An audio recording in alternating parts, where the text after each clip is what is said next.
Once upon a time, a 5-year-old girl named Lily lived with her mother, Anna, and her father, Mark. They lived near a big forest, and Lily loved to play there.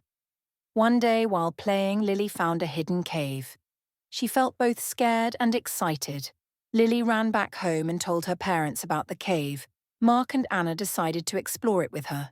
They packed a small bag with snacks and a flashlight, and off they went. When they reached the cave, they saw it was dark and deep.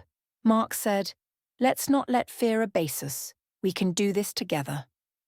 Holding Lily's hand, they stepped inside. The cave was cold and damp. Their footsteps echoed, and they felt an abeyance, a stillness in the air as they walked deeper. They saw strange, glowing rocks. They had never seen anything like them before.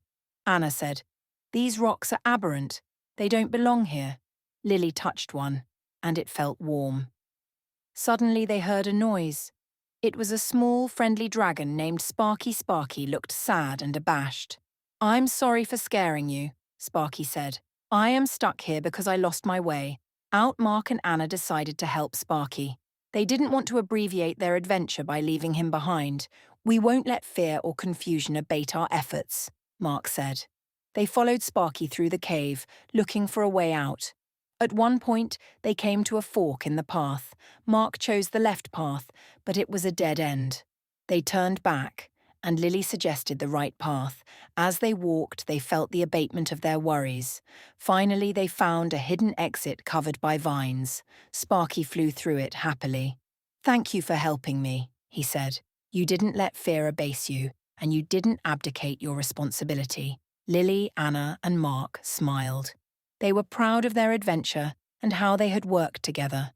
They waved goodbye to Sparky and walked home, feeling happy and strong. Back home, they talked about their adventure. They promised to always help each other and never let fear or confusion stop them. Lily went to bed dreaming of more adventures with her parents, and so they lived happily